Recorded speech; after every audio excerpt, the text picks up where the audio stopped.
Dicen, el expresidente Andrés Manuel está presente. Yo creo que es tanta la fuerza que él dejó en el movimiento que todos pensamos que él sigue presente. Pero las decisiones y los hechos de cómo ha venido gobernando Claudia Sheinbaum te hablan de que la presidenta toma sus decisiones propias.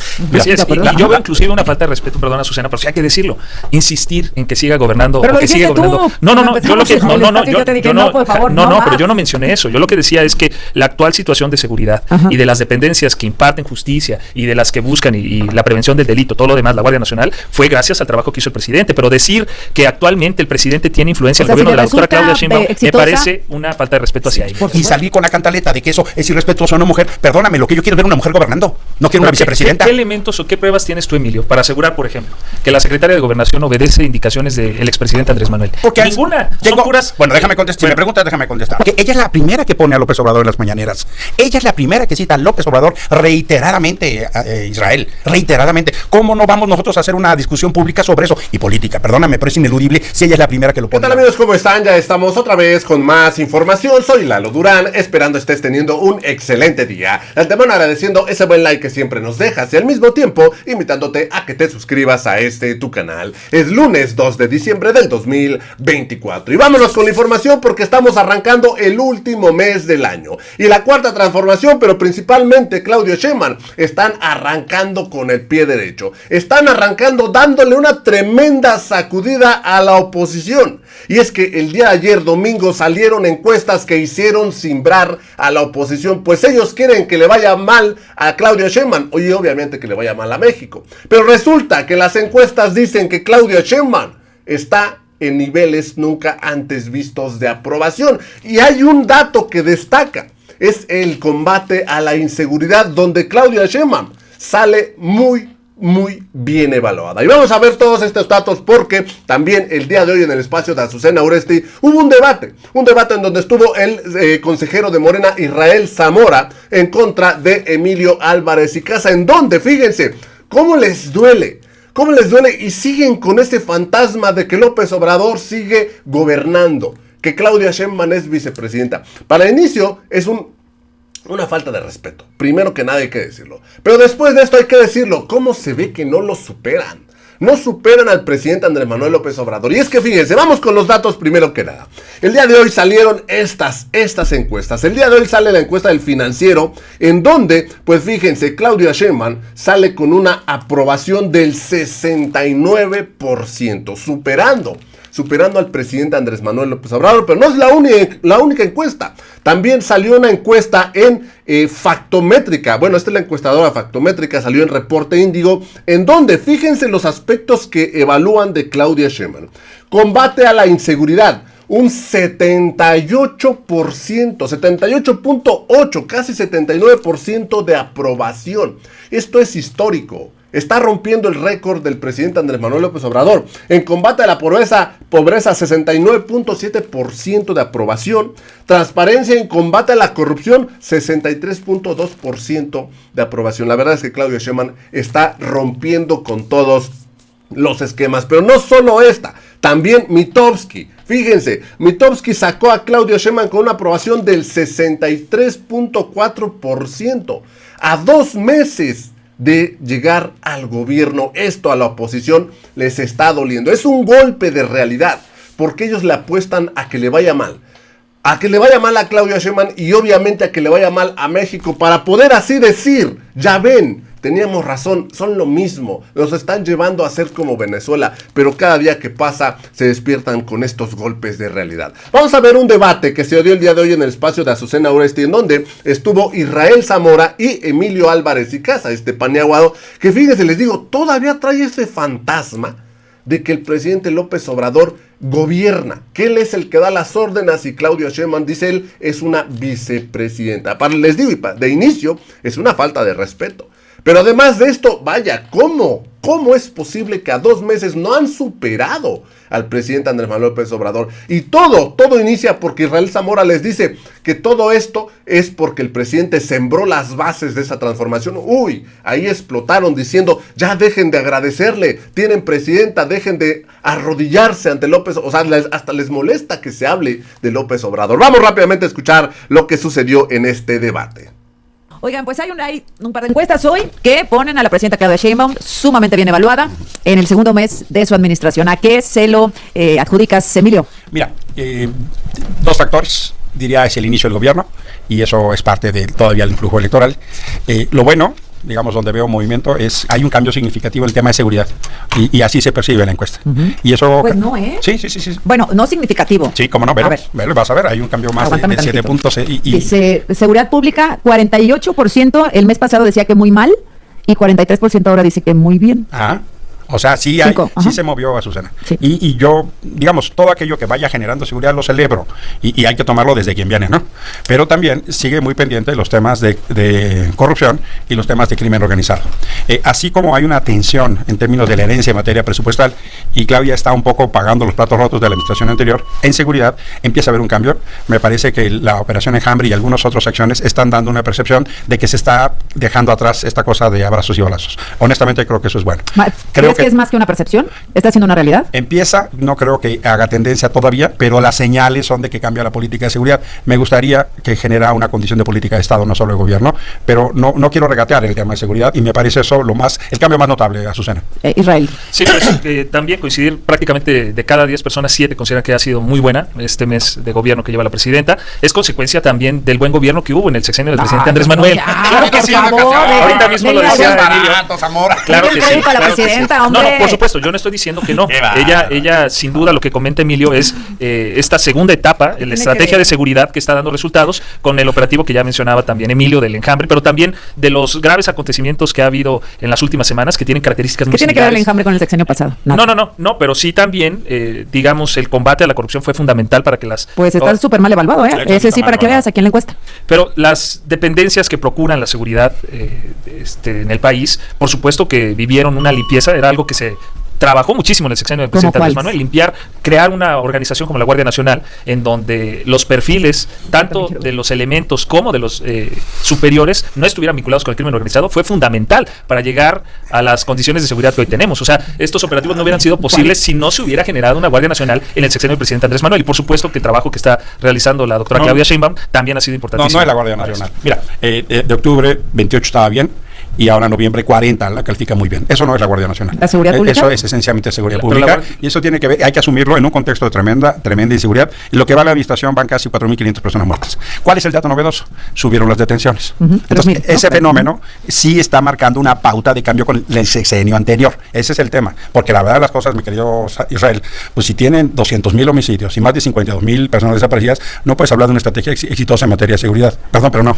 A ver, vamos a dividir en dos partes. Primero, el tema de seguridad. Yo creo que es una nueva estrategia de seguridad que empieza por lo menos a dar rasgos de que la gente siente confianza. Lo que está haciendo el secretario Omar García Harfuch, la iniciativa que nosotros aprobamos para dotarle de más facultades dentro de la Secretaría, y operativos como la Operación Enjambre, la gente comienza a ver que va a dar resultados. Es muy pronto para cantar victoria, pero por lo menos estamos iniciando la semana con una buena noticia. Segundo, ¿por qué la aprobación de la presidenta? Porque ella ha sido muy inteligente en no perder este acento social en su gobierno, el estar permanentemente de giras en territorio y cerca de quienes le dieron el voto y la confianza para poder ser presidenta de la República. Yo sé que a mis compañeros de la oposición no les gustan mucho de esas decisiones, pero ella ha estado cuidando mucho su popularidad, sus promesas de campaña, y entonces por eso vemos que es bien aceptada y que empieza a dar buenas noticias de estrategia de seguridad. Y que empiece a tener su personalidad, sin tener que echar mano toda la vida del señor, que ya no debería de estar haciendo absolutamente nada en este gobierno, y decir, bueno, qué bueno que el segundo mes, también es muy pronto para decir que es muy popular, pero se mantiene, ¿no? Dice la canción, es temprano para un perdido, ¿no?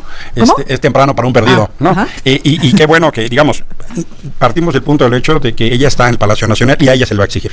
Ese es el término de relación que tenemos que asumir. Yo soy de las personas que sigue considerando que hay un peso excesivo del gobierno anterior. Lo vimos en la decisión de la CNDH o en otras circunstancias. Oye, los gobernadores. Los gobernadores, perdón, pero la verdad de las cosas es que eso sigue. Ahora vimos el informe de Rubén Rocha, fue mi compañero en el Senado, pero la verdad es que el baño de sangre que hay en Sinaloa, lo único que demuestra es que es un gobierno absolutamente rebasado. Por lo menos muéstrate conmovido, por lo menos, ¿verdad? Cuéntame qué opinas de Cuitlavo García en el gabinete de la presidenta. Pues es que son compañeros que han sido parte del movimiento y que no puedes excluirlos ahora. O sea, son parte de la realidad que hoy vive el país. El gobierno ha logrado lo que ha logrado también por el trabajo de todos estos compañeros que desde mi punto... Electoralmente. Electoralmente, pero también ideológicamente, y las luchas que hubieron incluso antes de ser gobierno, ellos fueron parte de estas luchas. Entonces, creo que sería injusto hacerlos a un lado una vez que han cumplido con una encomienda. ¿Cuál era la encomienda? Pues ser gobernador de Veracruz, por ejemplo, en el caso ganar las elecciones de como del lugar. No, fue uno de los estados que, a ver, se ganaron con una mayor amplitud y eso es producto también del buen resultado que se dio en el gobierno del gobernador Cuitláhuac. Les guste a algunos, a otros no, pero los resultados en las urnas fueron esos. ¿Y qué Respaldar el buenos resultados gobierno tiene Cuitláhuac García? Pues, digamos, más allá de lo que uno pudiera comentar, yo insisto en el punto de que los ciudadanos le dieron el voto de confianza también a la gobernadora Rocío Nale, considerando el trabajo que se hizo por parte del gobernador en ese momento Cuitláhuac García. ¿Cómo ves tú, Raúl Bolaños, del Partido Verde? A ver, mira, más allá de Cuitláhuac, eso le tocó a los jarochos decidieron que los gobernara Rocío Nale, ahí coincido con Israel. ¿Para traérselo al gabinete? A ver, son compañeros de movimiento, Azucena. Pero el gobierno no es un movimiento, el gobierno es gobierno y Morena Yo creo que debe de tener ciertas aptitudes el señor Cuitláhuac, no sabemos a qué posición a qué posición lo va a invitar la doctora y debe dar resultados. Pero yo quisiera volver al tema porque sí es bien importante. Dicen, el expresidente Andrés Manuel está presente. Yo creo que es tanta la fuerza que él dejó en el movimiento que todos pensamos que él sigue presente, pero las decisiones y los hechos de cómo ha venido gobernando Claudia Sheinbaum te hablan de que la presidenta toma sus decisiones propias. Estrategia de seguridad, distinta a la de 6 años. ¿De acuerdo? La asistencia al G20, distinta a las definiciones que se tomaron hace en el sexenio pasado. Vamos a hablar de energías limpias, energías renovables. En materia energética ella trae toda una política distinta a la del sexenio anterior. Entonces es una falacia decir que él está ejerciendo el gobierno. Asumamos que él es un líder que tiene mucha presencia, mucha fuerza. Él creó Morena, pero quien está gobernando es Claudia Sheinbaum. Así es, y yo veo inclusive una falta de respeto, perdona Susana, pero sí hay que decirlo, insistir en que siga gobernando pero o que siga gobernando. Pero yo no mencioné eso. Yo lo que decía es que la actual situación de seguridad y de las dependencias que imparten justicia y de las que buscan y la prevención del delito, todo lo demás, la Guardia Nacional, fue gracias al trabajo que hizo el presidente. Pero decir que actualmente el presidente tiene influencia en el gobierno de la doctora Claudia Sheinbaum me parece una falta de respeto hacia ella. Por supuesto, y si le resulta exitosa la estrategia de seguridad de Claudia Sheinbaum, entonces es gracias a los cimientos y a las bases que dejó el gobierno. Hay hechos políticos y la continuidad. Sí, es injusto, ¿no? No, yo creo que nadie desconoce los resultados que ella está dando, pero tampoco podemos desvincular del trabajo que se hizo. Sería decir que fueron 6 años perdidos cuando no fue así. Es que estás pidiendo con doble rasero. Para lo bueno sí cuenta y para la crítica no cuenta. O sea, ¿cómo así? No, o sea, hay un fenómeno que es ineludible. Claudia Sheinbaum está en Palacio Nacional y tiene que ser medida y evaluada en esos términos. Y está siendo bien evaluada. Y por supuesto que hay un fenómeno de crítica política porque ella es la primera que pone a López Obrador en las mañaneras. Ella es la primera que cita a López Obrador reiteradamente, Israel, reiteradamente. ¿Cómo no vamos nosotros a hacer una discusión pública sobre eso? Y política, perdóname, pero es ineludible si ella es la primera que lo pone en la mesa. Segundo, el hecho que sea mujer no exime para que la oposición pueda hacer una crítica política a lo que está viendo, por ejemplo, su equipo. Cuando tú tienes una secretaria de Gobernación que es muchísimo más cercana a Andrés que a Claudia, o cuando tienes un secretario de Defensa, un secretario de Hacienda, o una secretaria de Bienestar, o de Educación, o de Trabajo, Israel. El fenómeno político es ese y se analiza en esos términos. Y salir con la cantaleta de que eso es irrespetuoso a una mujer, perdóname, lo que yo quiero es ver una mujer gobernando. No quiero una vicepresidenta. ¿Qué elementos o qué pruebas tienes tú, Emilio, para asegurar, por ejemplo, que la secretaria de Gobernación obedece indicaciones del expresidente Andrés Manuel? Porque ninguna. Son puras. Bueno, déjame contestar. Si me preguntas, déjame contestar. Hay infinidad de columnas que eso refiere. Entonces estamos partiendo de rumores. No, de chismes, no, porque no de hechos. Las columnas entonces son buenas cuando hablan las cosas que te gustan. No. O sea, el análisis, por supuesto, pero el análisis político no puede circunstanciarse o alejarse de un contexto. Y eso es lo que ustedes no quieren ver. Y me parece sensato decir es temprano para vísperas. Pero, por ejemplo, donde sí creo que hay una discusión ineludible es en el tema del presupuesto. En el tema del presupuesto, Claudia Sheinbaum está pagando los platos rotos y donde me parece la cosa más seria es en salud. No solo hay 12.5 de pérdida de salud, sino déjeme darle los datos de los institutos nacionales que atienden a la gente que no tiene ni IMSS, que no tiene ni ISSSTE, que son esencialmente enfermedades muy graves. Esto que circuló el fin de semana. Por ejemplo, el Instituto Nacional de Cancerología, menos 14.7. El Instituto Nacional de Cardiología, menos 12%. El Instituto Nacional de Pediatría, menos 10. El Instituto Nacional de Perinatología, menos 10.5. El Hospital General G. González, menos 12%. El Instituto Nacional de Ciencias Médicas Nutrición, menos 12.3%. Todos los institutos, y eso que el secretario de Salud era director del Instituto Nacional de Nutrición, que Casanova era director de Nutrición. Hay un descuento promedio, y para que lo tengamos claro, de 26 rubros del presupuesto, en 24 hay disminución. O sea, pues sí, casi todos a la baja, ¿no? Todos, los institutos nacionales, todos a la baja. El fin de semana se va a conocer este comunicado del Instituto Nacional de Cardiología que el doctor José Gaspar Hernández circuló entre sus empleados, ¿no? Los empleados pues lo hicieron público, el doctor no pidió que se hiciera público, eso nos dicen, pero pues denuncia que hay reducción del presupuesto, que hay muchas restricciones, insumos para que funcione bien el instituto, para atender pacientes, etcétera. Déjame darte un detalle nada más. En cancerología hay una ala cerrada, porque no hay personal, no hay medicamentos y no hay insumos. O sea, este recorte es ya sobre lo recortado. El problema de quitarle salud a las y los mexicanos es quitar vida. ¿Y eso por qué pasó? Pues teníamos una especie de administrador que por mala planeación, por caprichos, por corrupción o por improvisaciones se gastó todo el dinero. Y ahorita vamos a regresar a un fenómeno, eso hay que advertirlo, estamos pidiendo dinero prestado para pagar deuda. Pues dice Ricardo Monreal que van a sacar dinero de los autónomos, ¿no? Es a lo que yo iba a ver. Esta semana empezamos la discusión formal del presupuesto en comisiones. De hecho, ahorita terminando el programa yo me voy a junta directiva de la Comisión de Presupuesto. Primero, ya aclaró la doctora que en el tema del sector salud se van a buscar de todos los ramos para apuntalar a este sector. Este sector incrementa en un 34% si se toman en cuenta todos los distintos ramos donde se va a ejercer el recurso. Ahora que se hablaba de la reasignación que mencionaba Ricardo Monreal, hoy encontramos un fideicomiso en el IFT donde había 1.500 millones de pesos, Azucena. Pero se sabía, ¿no? Entonces Sí, encontró claro que se ahora sabía. se va a reasignar. Y tenemos también el tema de las universidades autónomas, que es un tema bien importante donde tenemos que ponernos a trabajar toda esta semana. 1.500 millones de pesos. Mira, En el IFT. Y lo que se pretende reasignar para universidades autónomas son alrededor de 15,000, 20,000 millones de pesos. ¿Que van a salir de? Que van a salir de los distintos órganos autónomos Raúl, de las extinciones. que bajan hubo. en 22 de 26 rubros el presupuesto, Raúl. O sea, lo que está pasando es que los gastos excesivos del sexenio anterior, la elección de Estado, los sobrecostos de las obras faraónicas, la mala planeación, ya se acabó el dinero y ahorita nos van a endeudar cuando los intereses van a ser más caros, Raúl. O sea, vamos a pedir 1.3 billones de pesos para pagar. O sea, vamos a regresar a los 80. A ver. Perdón, yo quisiera comentar con relación a lo que dice Emilio en materia de salud. Hay que considerar que se le asignan muchos de los recursos a IMSS Bienestar, porque lo que se va a hacer un sistema de salud menos centralizado. ¿Qué pasaba con estos institutos que son de lo mejor no solo en México, sino en el mundo? Estos institutos de tercer nivel de atención, que estaban centralizados. La mayoría, si no es que todos, están ubicados en la Ciudad de México. O sea, para que una persona de Oaxaca que requería de atención de tercer nivel pudiera ser atendida, se tenía que venir a México con sus familiares buscando alrededor de estos institutos dónde quedarse, porque no había manera de que en Oaxaca, por ejemplo, fueran atendidos. Te voy a Lo que se recomendar. busca con IMSS Bienestar, en donde se viene un incremento significativo del presupuesto que se le da, es que se descentralice la atención y que ahora sí puedan ser atendidos. Eso en sus sería estados. cierto. Miren, Se aguántenme habría un más segundo. dinero. La presidenta va a hablar de esto. Pónganme en play, por favor, la conferencia. La CINSAE Ya, la ya es conferencia de la parte presidenta en vivo, IMSS por favor. Bienestar. Eso es importante porque en el presupuesto total, todavía hasta el año pasado, INSABI, digamos, permanecía como lo que antes era la aportación, antes era el Seguro Popular, después fue el INSABI que sí construyó algunos centros de salud y hospitales, pero seguía siendo un mecanismo de transferencia de recursos económicos a los estados. El IMSS Bienestar es una nueva institución pública, federalizada, a partir de convenios con los estados, que se encarga de la prevención y la atención a la salud. Los institutos de salud ya son parte también del INSABI.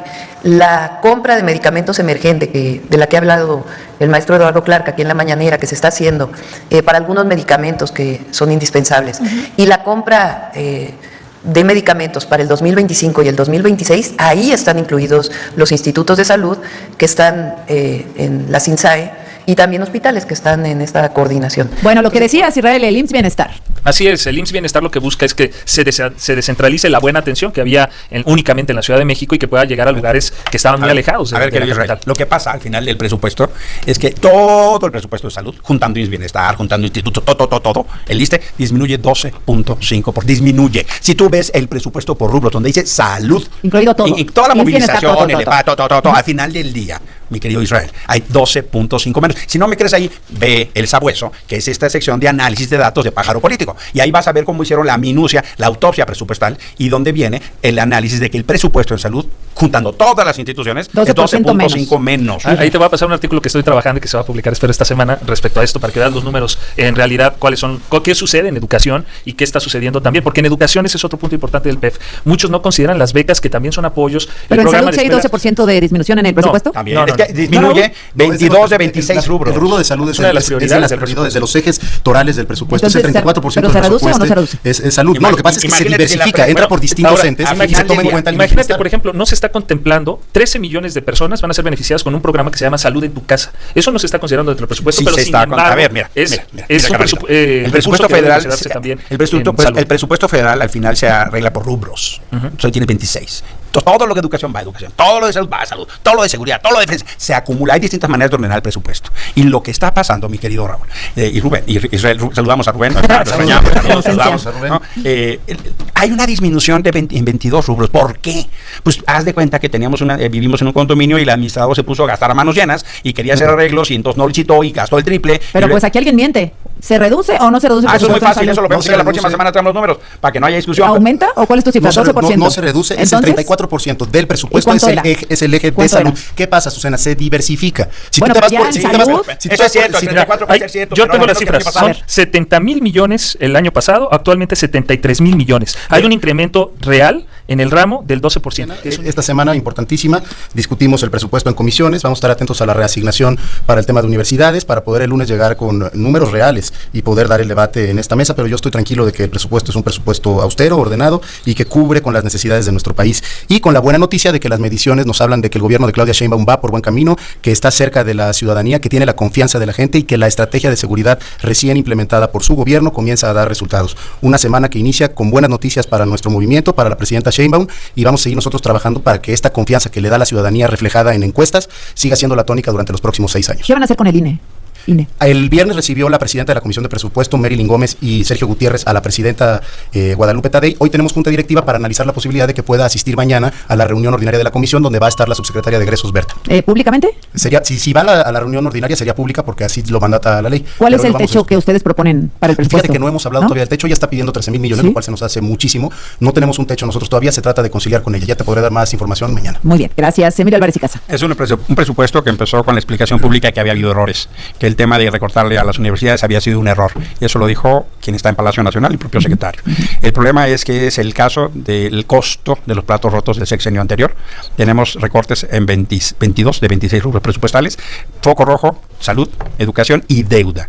El fenómeno del endeudamiento en la administración anterior fue de alarma, 2,000 billones de pesos, y eso es un costo extraordinario. Estamos ya pidiendo dinero para pagar deuda. El manejo profundamente irresponsable del último año tuvo que ver esencialmente con 4 factores. El primero es una elección de Estado, de algún lado tuvieron que pagarse la operación electoral. Segundo, los sobrecostos de los proyectos faraónicos. Tercero, la opacidad que derivó en una tremenda corrupción en grandes obras y gastos públicos. Y cuarto, la improvisación y ineptitud. Ahora las y los mexicanos vamos a pagar esos costos, aunque lo quieran ocultar. En el presupuesto viene 1.3 billones para servicio de la deuda. Eso es 12 pesos de cada 100. ¿Y eso por qué? Porque hay un manejo irresponsable del presupuesto que hoy se paga más que lo que se pagaba antes. Las prioridades en el presupuesto son, contrario a lo que dice Emilio, son salud, educación. Esta semana tan solo comienza un nuevo programa.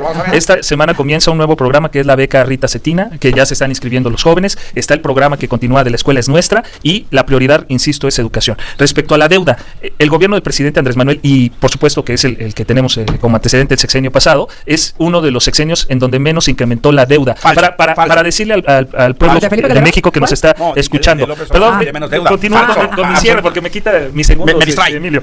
Estados Unidos tiene una deuda que representa el 120% de su PIB. Japón, 216% de su PIB, representa la deuda. Italia, el 140%. Francia, el 98% de su PIB. México tiene 51.4% Eso no tiene, de su deuda. eso no quiere decir que no haya endeudado más López Obrador. Es mentira eso que está diciendo. No, El es presidente mentira. del presidente A ver, Andrés Manuel vamos, tuvo ¿por qué no me das las números? deudas. Mira, Digamos, pues, Peña Nieto, ¿cuál fue la deuda de Peña? Mira, para que estemos claros, Calderón lo dejó en 500 millones. 500 millones. Y luego 700 Peña y López Obrador en 2 billones. Esa es la deuda que dejó. Y si quieren lo vemos los números la próxima semana. Sí, que la proporción de la deuda mexicana hacia abajo no quiere decir que López Obrador no sea el que más endeudó. Ambas cosas son ciertas. Bueno, lo platicamos la próxima semana. Muy bien. Emilio Álvarez y Casa, gracias. Raúl Bolaños. Gracias. Muchas gracias. Gracias. Ay, pues ahí nos dejaron como que con la espinita de desmentir esto que está diciendo Emilio Álvarez y Casa. ¿Qué es lo que sucede? Porque no solo es ver cuánto es de deuda, sino ver cuánto aumentó cada uno. Por ejemplo, cuando llegó Enrique Peña Nieto, duplicó la deuda de Calderón. Hay que ver porque de hecho esa cifra no se ha presentado oficialmente. ¿Cuánto aumentó la deuda Calderón respecto a lo que dejó Vicente Fox? Porque fíjense, estos datos que da Israel Zamora son muy importantes, aunque la oposición diga que no. Estados Unidos tiene el 126% de deuda de su PIB. O sea, de que todo el dinero que tienen todavía deben más. México tiene el 56% del PIB. O sea, de lo que todo el dinero que tiene México, la mitad.